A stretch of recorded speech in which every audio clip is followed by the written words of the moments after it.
record. Well, this isn't like we're just getting some of this stuff out of the way, so. Okay. I'm gonna start with a little intro thing, so we just have like a time marker for this when we do the recording. So. Okay. Little formalities. All right. So, good afternoon. Good afternoon. My name is Kelly Senyuk, and I'm here with Tiana Cooksey, and we're going to be conducting an oral history interview at 2602 North 40th Street in Milwaukee, Wisconsin. It is Wednesday, June 13th at about 1 p.m. And I am here with Dionisio Hernandez at his home, and we're just going to be asking you a couple questions about the neighborhood now, your home, kind of a little bit of the history, where you grew up, and you're just going to be telling these stories, and I'll just ask some questions. Okay. I'm going to review the consent form just one more time with you. So when we're looking at risks, again, there are no risks to you. It's just the interview is not going to be anonymous. So your name will be in a public record and database. And then some of the clips from this will appear likely online. And then for benefits, there are no benefits other than adding to the story of the community and kind of enhancing the perspective of this area. And then, again, just to make sure, at any point in time, you're allowed to stop the interview, you can redact information, you can say, I don't want any of this used, and that can be, after this interview, you can call up, there's a phone number in there. Oh, okay. So I'm just going to ask if you agree to participate. Okay. Yes, you Yes, okay, I do. Awesome. And then right now, it's actually pretty quiet in here, but we're just going to do a little bit of silence to collect some ambient noise, because that'll help that if there's any noises that happen during the interview, we'll be able to edit those out so we can hear you better. So we're just going to be quiet for a second.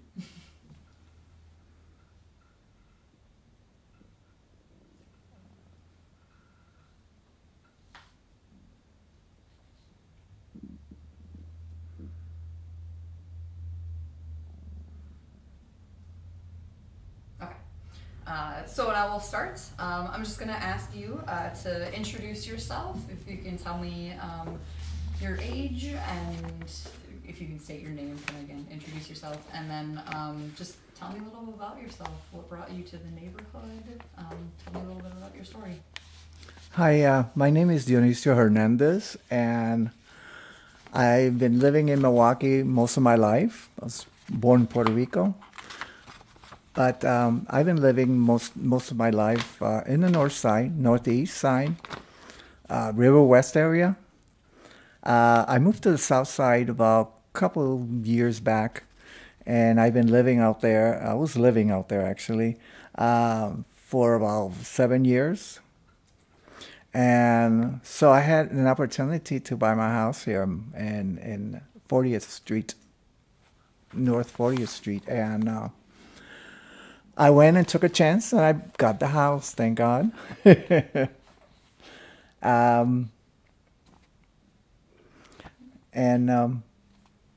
I've been living here ever since.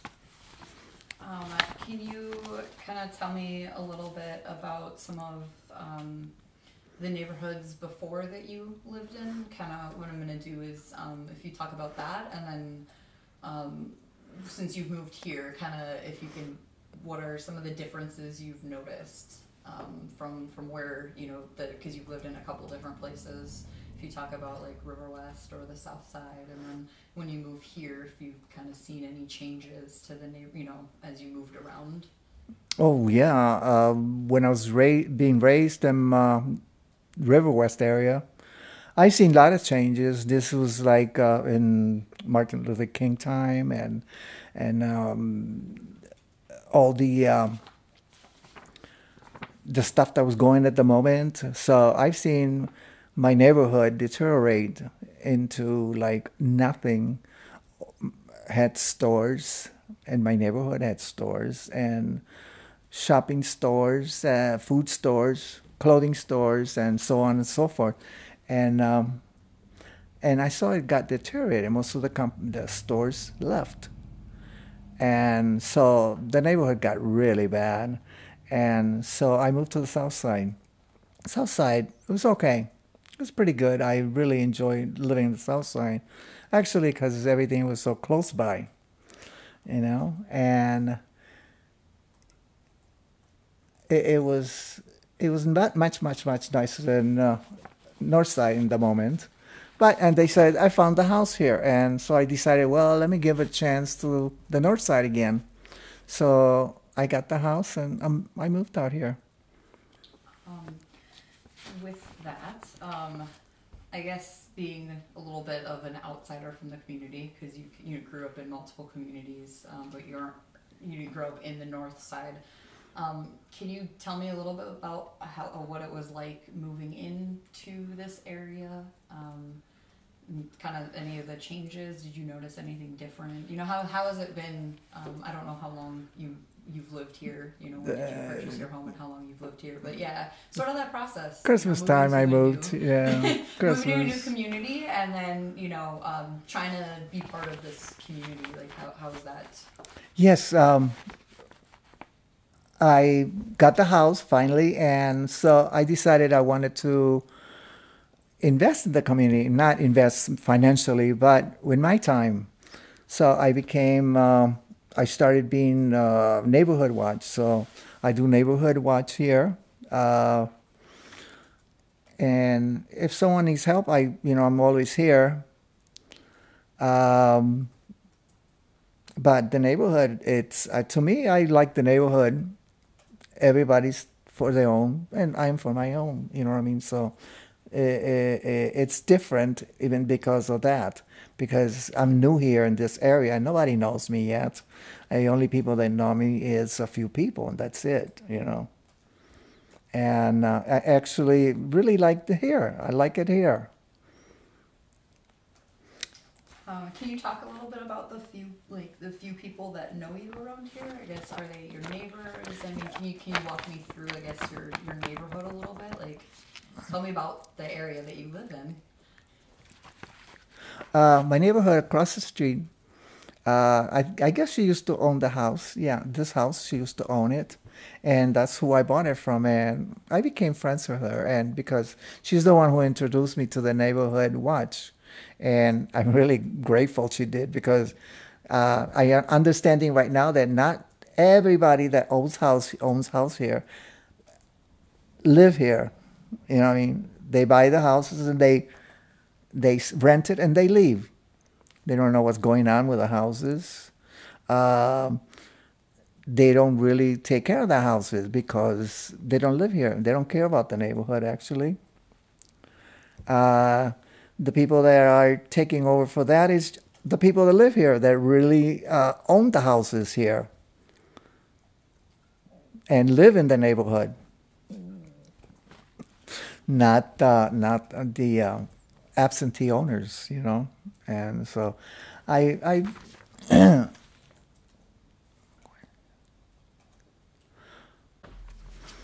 and my other neighborhood lives across, in the middle of the block.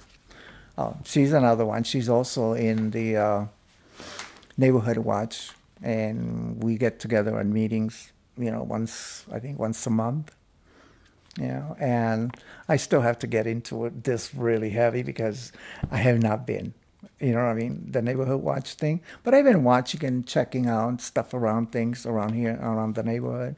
And as you know, we can call for help if we need it, and right now she's also in the neighborhood watch, and she gives me information, which is, to me, it's great when she does that. So we're kind of friends because I'm new here, so we're trying to get to know each other and understand each other. Because most of the stuff that happens is because people don't understand each other. You know what I mean? So we're trying to understand and follow up on things that we talk about. It says, okay, the garbage can, okay, it's in the wrong place. So we try to make it so it gets done, and which is a lot of help for the neighborhood. and I really enjoy living here. Actually, I do. I do. You kind of mentioned the difference between what you've seen as homeowners that actually live in the community and then people that own the home but don't, they just rent out the house. Yes. And how there's a difference of, you could call it care in the house. Yes. Can you describe what you would say was a person that takes care of their home and lives in the community, I guess you'd say looks like, and then one that is one of the renters that you would say is kind of just, they're not part of the community. Can you like visually, or like how do you know? How do I difference? know? My neighbor told me the other day, about a week ago or 2 weeks ago, she had to call in the guy and say, this got to be done because it's not done. I think it was like the grass was not cut. The thing was really high. And because you have a home, you have to take care of it, and the people that live there, they're already paying the rent. You know what I mean? They're not going to rent somebody to come and cut their grass, If this their job to do it, The people that owns the house, something needs to be fixed, they should come and fix it. They don't. So what does that do is the neighborhood goes down, the value does not go up. If your neighborhood is not right, your value ain't gonna go up. So as the community kind of watch group, I guess how do you take care of if someone doesn't cut their grass? Do you end up having to talk to the owner, or do you? Actually, the usually somebody calls the owner, no matter whoever it is that's. If they're in their neighborhood, then they have to call it, because this is the whole neighborhood, actually, up in 40th Street. Or actually, it's this park. Oh, Sherman Park. Sherman Park area. Yeah, the Sherman Park area, So you seem, the neighborhood watch has become kind of a conduit for you to meet people. Yes. What else do you do kind of in the community? I mean, do you when you think about like in a daily interaction, do you walk around? Like can you describe that? Like yes, I have to walk my dog what's around. Your network, where do you like to go in this area? 'Cause I go around the block with my dog and with my bags, my little baggies, so and she likes people. My dog, she loves people, and so she's always friendly, and people say hello, but it's like that. It's like any other neighborhood, actually, and they don't know me yet, as I told you, and so they're a little bit apprehensive about me because I'm new. They think maybe, who is this guy, I'm gonna ask a little bit more. We walked over like the neighborhood and that kind of feel. Since you did decide to purchase this home, and come into the community, what really got you excited about, like, why did you choose this home? This home? To me, I always love older homes. The I'm losing that word.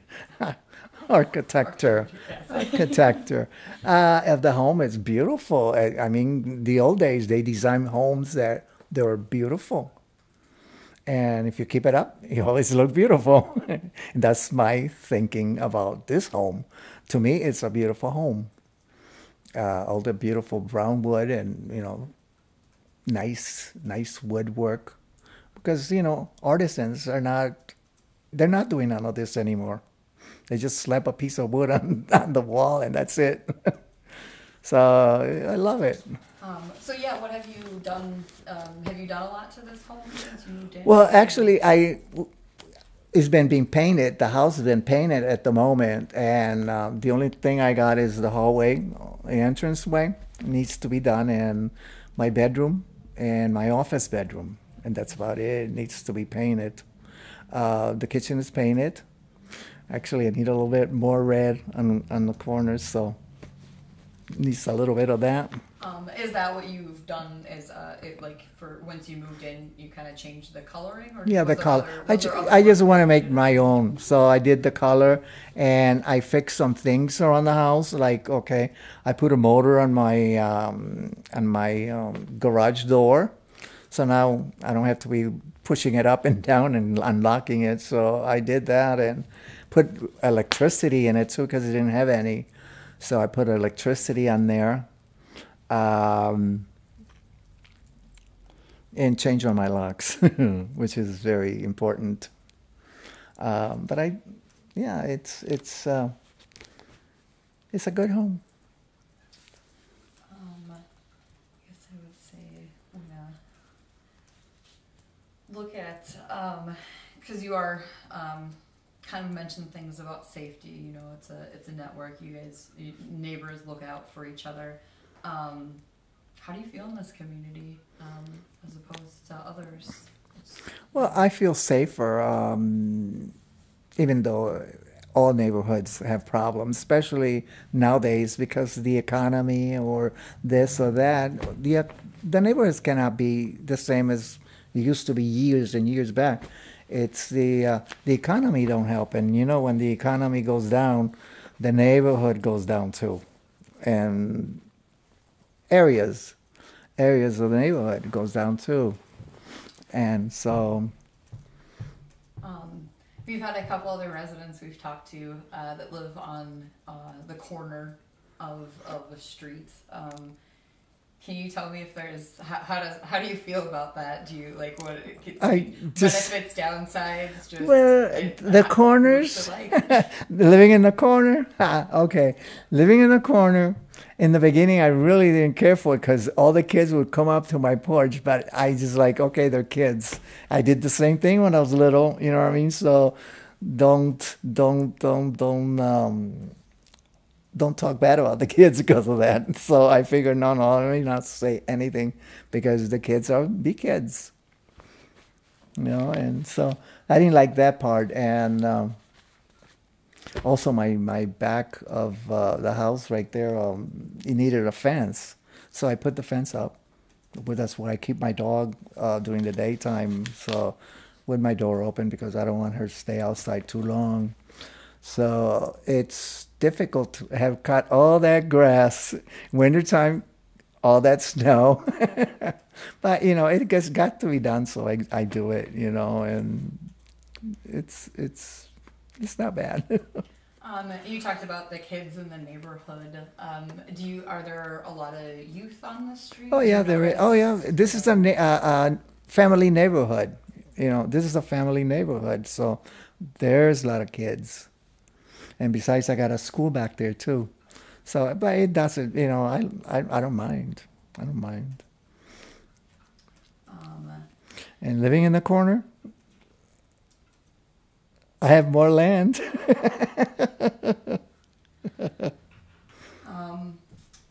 So I'm gonna go into a little bit deeper thought, I guess. If Oh, you want besides, like in the wintertime, some kids might say to me, you know, hey, can I do your snow? And you say, okay, I go with them and do the snow myself too, but I do them most of the work. But you know, they want to get paid, so I give them a few dollars, or $10 or something like that. They help me out, you know, and it's a learning experience for them, for the kids, because they're helping and doing something that they're going to get paid, you know. And usually the kids, what they do is, and then get paid and go buy candy, you know. So I'm gonna go a little bit onto the Okay. thought-provoking side. Okay. I'm gonna start with your home, because you've done the painting and everything. So you've kind of made it your own and taken ownership of it. Are there any additional improvements that you wish, you know, for the future that you want to Oh, do? God, yes. Can you talk about that? Yeah, I need to change my front windows. I need to change those because they're very airy in the wintertime, and the house, it's always cold in this area. The other side, you know, the air is pretty good and everything else, but that has the windows needs to be changed. The windows needs to be changed. That's one of the changes I have to do. Maybe a bigger garage. Maybe in the future. That's in the future. When the house starts paying for itself, then I'll do that. You know what I mean? And but everything else is it's great. Actually, I'm going to do the grass soon. I'm going to take all the grass out and put new grass, and try to clear the area. You know, I mean, like the bad weeds out of the grass and stuff like that. But the front, I need to do that. Get all the bad weeds out. But yeah, that's the most improvement I've been doing, and I've been thinking. Call me crazy. I've been thinking. I've been thinking that remodel like the bedrooms and like the kitchen and bedrooms, and maybe make a second floor instead of just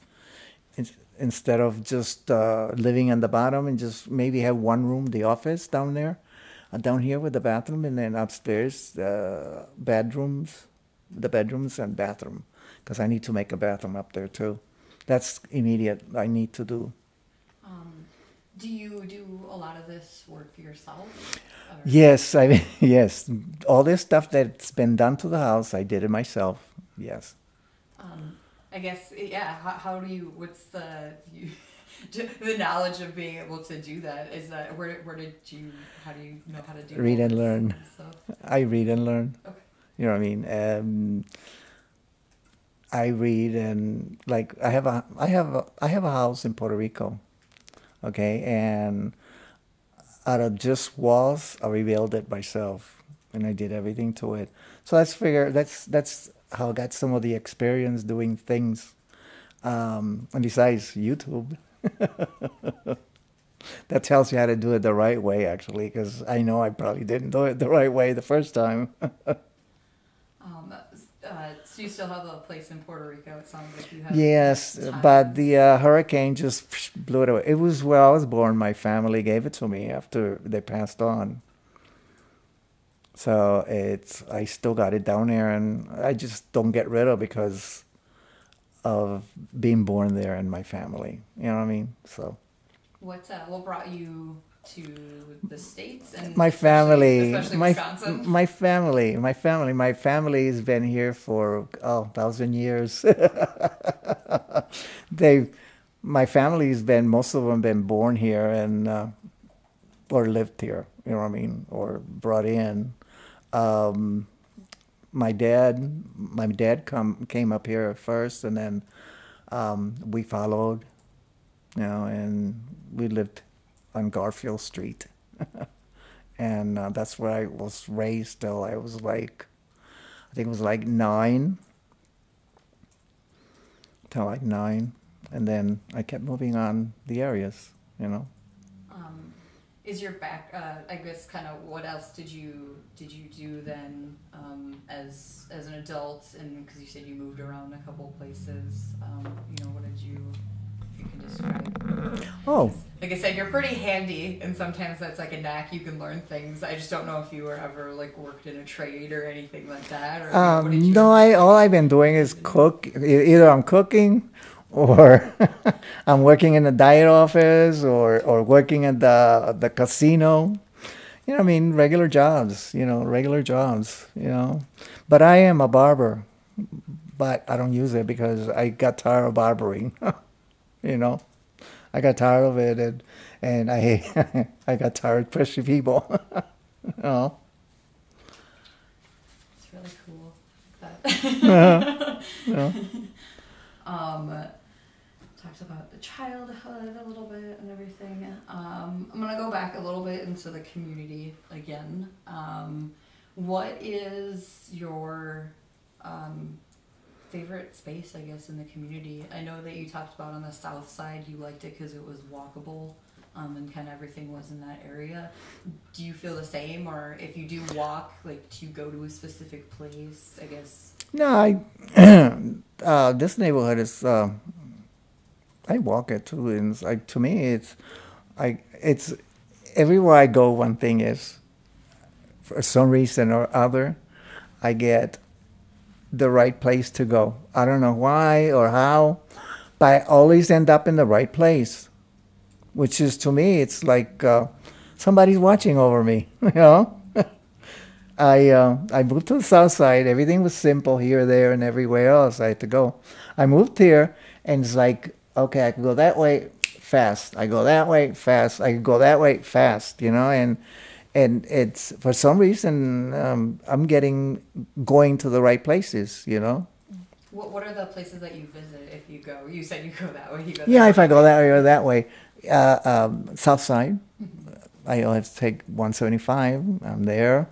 I take 40th Street and go down, and I get downtown. Go that way to 35th Street, and I go to the ball game. You know, the casino's that way too. You know, I mean, so you know, it's to me, it's still a simple place to live. You know, it's a simple place to live, which is, to me, very important. And simple meaning traveling, living, and actually, you know, then I noticed that I haven't gotten any allergies out here. I don't know, maybe I still got the allergies, I don't feel it, or maybe something, you know. I've kind of asked during other interviews, since you are outside doing stuff, what are some of the sounds or smells and things that you notice on the streets? I try to do like a little ambiance, like what's it really like if I was to sit on my front porch, like what, you know? You know, living in the city, all you smell are cars, you know, and especially around here, there's a lot of cars. So, no, there's like, to me, there's no special smells. Actually, in the south side, you can smell food, which I love. Here, no. And for some reason, this area doesn't have any smell. Are there like sounds? Or Sounds, there is a lot. For some reason or other, the police always around the area. Maybe because of what happened up the street. So, but it's always cops around, and they're always putting that loud noise. The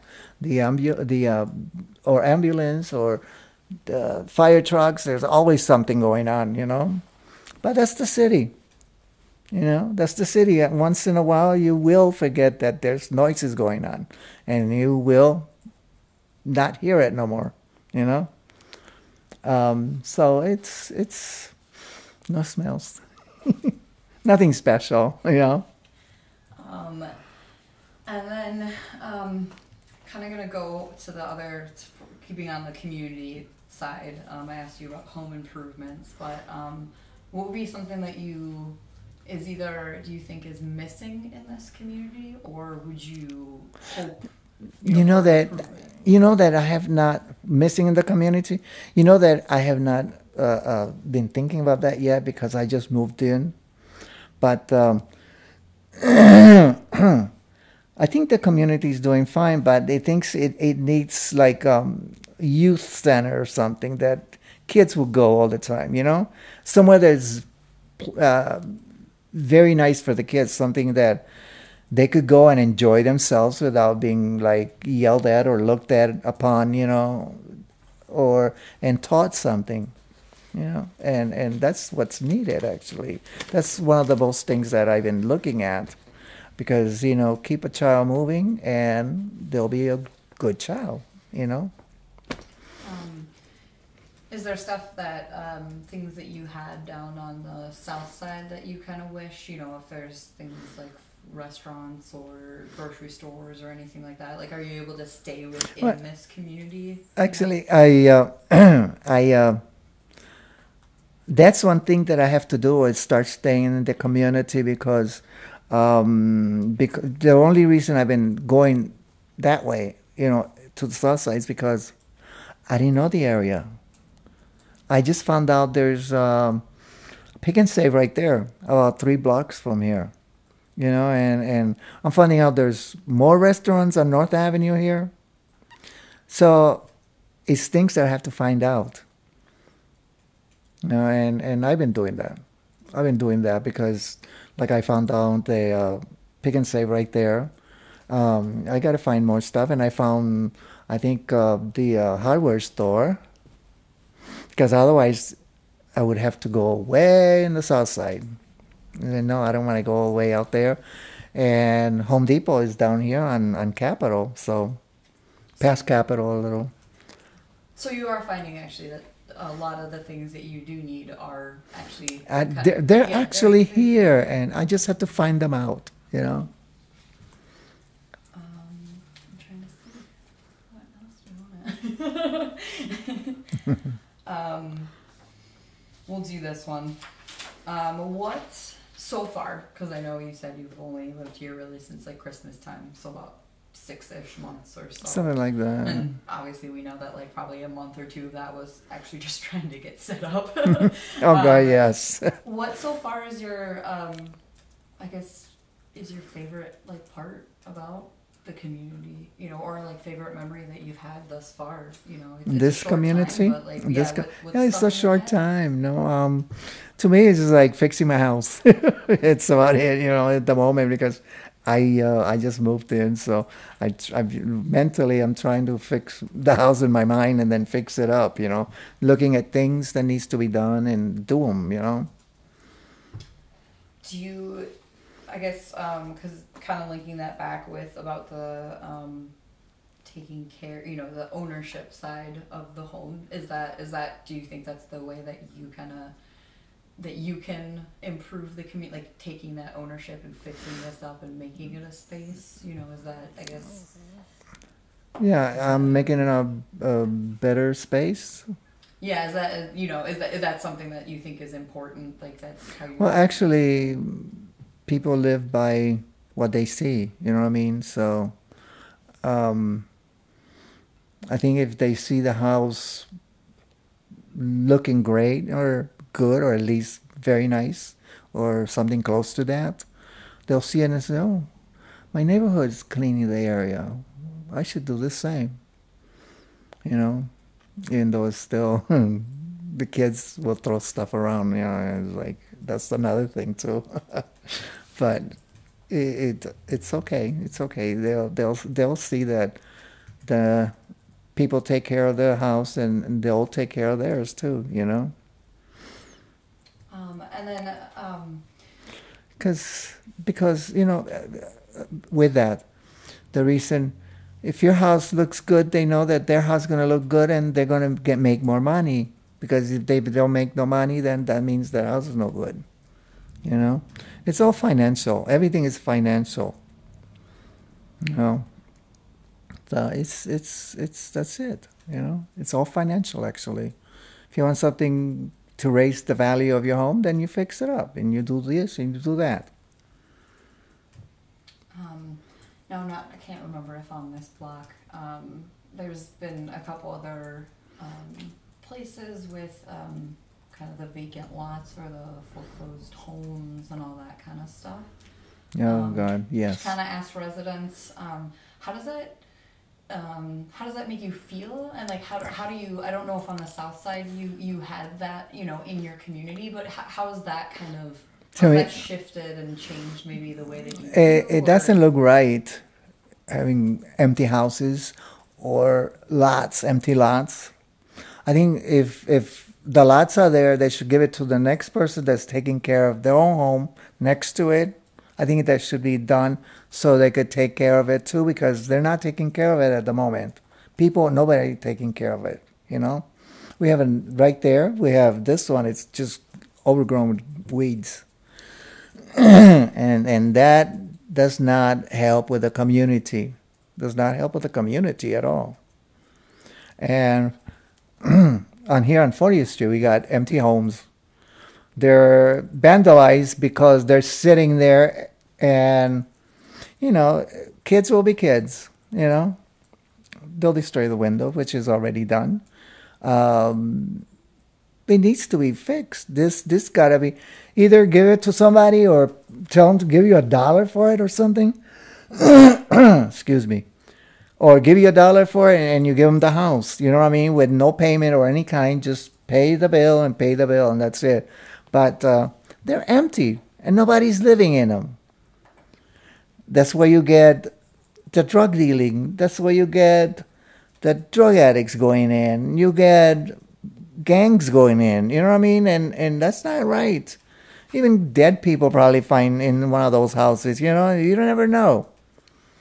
I've lived in the city all my life, and I know what goes on, and I understand it. But it needs something to be done. These homes got to be taken care of, given away, or something, or otherwise just tear them down and make a park, or make a vegetable garden. You know what I mean? But they're not doing nothing. People are holding to a house that is no good, you know, and so it's just something has got to be done. Period. Something's got to be done. Has that kind of living, like I said, in a neighborhood that way, has that kind of made you aware, like changed the way that you've lived in different neighborhoods? Well, yeah. See, I want my house. I want my house to prosper. How can my house prosper if there's a vacant home, a vacant house, an empty lot? You know, you can't. You can't. And there's too many of them. I didn't even realize this until I started going down that way with my car, just going down the way to North Avenue and picking up the freeway up there. And I thought to myself, oh my God, all these homes are empty and nobody's living in them and nobody's fixing them. The doors are open, the windows are broken, you know what I mean? And it's not right. This is just not right.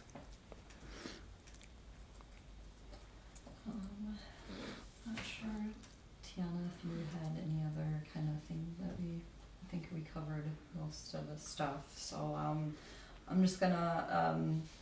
I do have a few questions. Yeah, go ahead. I know that you mentioned, like we talked a lot about safety in this interview, and you mentioned changing the locks on your doors was very important. Could you kind of explain why you feel that way? Oh, to feel that way? Okay. Every time I go to a new home, doesn't matter if it's rental, I always make sure I put insurance, and I always make sure that I change locks. You know, so this is just a thing with me.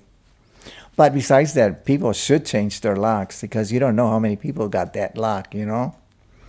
So that's a must. A must. A door got to be renew locks. You know, got to renew the locks because you cannot just live in a place without all locks. And besides being safe, it's safer. Besides being safer, it's always needed, you know, and it's a must all the time. To me, it's a must. And then could you describe some of the things, our main thing that we want to talk about this summer is care and how people care. So could you maybe talk about some of the things that you care about? Meaning?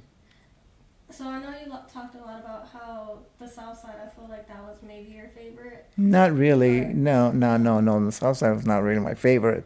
To me, at the moment, I don't have no favorite. To me, my favorite is where I'm at. Mm-hmm. You know what I mean? My body tells me, hey, this is my favorite. Okay, it's your favorite. But how long? Okay, doesn't matter. As long as you're there, it's your favorite. You know? So, yeah, I have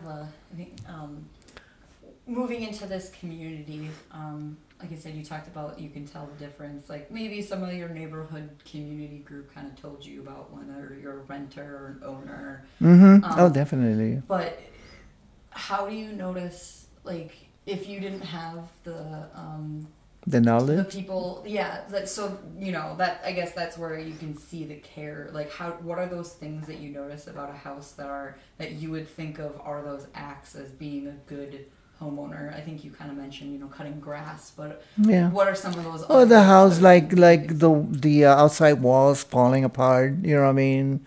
We don't want that because you want, you know. Besides, you get water in the house, and in the wintertime you get cold. You know, so It's things that you see, or broken windows. You should not have broken windows. You know that bugs will get in your house, or that doesn't look right either. Things of that nature. Decrepit house.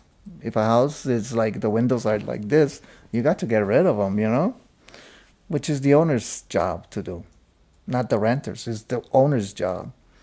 That's why they get security. Have you noticed, I guess, again, I know that you're new to the community, and you're kind of forming that social network, but have you kind of heard about or anything like that about kind of the social interactions of like care, or like,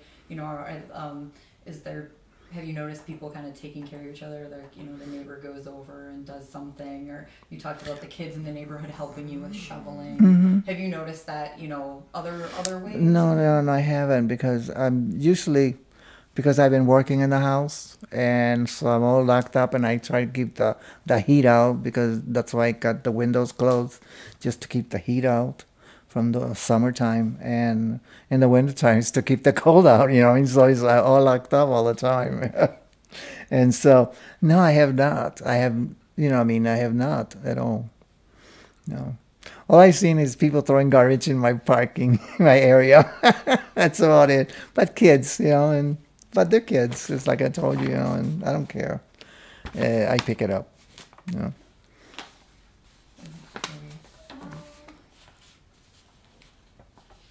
Do you know anybody who's been evicted?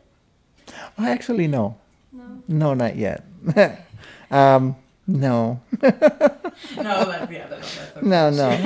No. I have nobody. To me, no. Do you know anything about like that cycle of eviction or the process? Usually there is, okay, when winter's over with and summer comes, usually there's a lot of evictions, you know what I mean? And that happens because the only reason that would happen is because the people that live there are too noisy, or they're destroying the house, you know what I mean? You go in the house and the floors are all taken out or broken, and your rocks are destroyed, you're on the walls, you know what I mean? Or the drywall all destroyed, you know what I mean? And people don't want that, Or not paying the rent, which is another one. I notice people that owe rent for, my God, 3 months, 4 months. It's not $2 or $3. That's $1,000+, And I don't think people should be living that way. I mean, if you can afford a house like expensive, to me, if I could not, I don't want to talk about me because I really don't want to talk about people, but to me, if I cannot rent a home that it's nice and everything else, it's very expensive, I would take that other home that only costs $200 and I'll fix it myself and I'll live there. And I even tell the owner, hey, I'm fixing the house. It's only $200. I figure I was going to spend this on that, so I'm going to spend this other money on this. So I fixed the house the way I want it. I'll fix it up for myself and I'll live there. But actually, I just did on the south side. You know what I mean? The house was not that great, and I fixed it up. My own money, I fixed it up. I don't have no money, but I fixed it up, and it was the way I wanted to live. The owner liked it. I said to him, hey, I'm going to do some painting. He said, okay, but you know that I'm not paying for it. Okay, I don't care. You don't have to pay for it. I will pay for it. I will pay for it. And this place was like $545 a month. I said, okay, but I want that garage. So he gave me the garage too. And I painted the house. And I fixed What else did I fix? I painted the house, fixed most of the electrical, and what else did I do? Oh, the electrical. Oh, and the garage. I put another motor in the garage. You know, I could have taken it with me, but I said no, let me leave it there, because let somebody else enjoy it too. You know, and especially whoever's going to live there. You know, and I cleaned the house. The house is filthy. The house is filthy. It's people that probably worked on the cars and touched the walls and the kitchen and everything else. It was filthy. But I didn't care because I can't afford it at the moment. You know, it was $200 or $500, $400. As long as it's up to my limit, I'll take it. You know, but I'm not going to pay more than $1,000 for a place to live, and then suddenly I don't have the money to pay for it. You know, I should be. What do you say? Architect? No, thrown out. Oh, Yeah, you know, and to me that's the way I feel. So that's the convictions around here.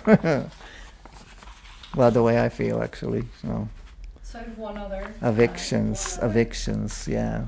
One other question, just because I think I know the answer, but I always like to hear it. So moving into this neighborhood and being newer, do you feel welcome in this neighborhood? Yeah, my neighbors. I don't even know the lady across the street, and she goes like this to me. You know, so it's to me, this just one lady makes me feel comfortable. You know what I mean? Just because she did that, you know, and I feel very good about it, you know, and I'm welcome actually, and because she did that. So you just a wave, like your neighbors at least. Yeah, she goes say like hello, this. you She know? goes like this, and I really enjoyed it. You know, it's like okay, nice. And I go back and do it too, and to me, I felt welcome because of that. To me, I'm easy to get along with. I'm an easy person. Yeah, I don't need too many to say be happy. You know.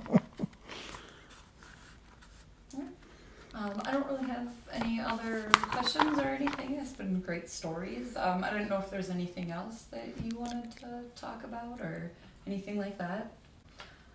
Okay, so if there's anything else that you wanted to say. Yeah, thank you. Now Okay. that would be all. Thank you very much. Okay.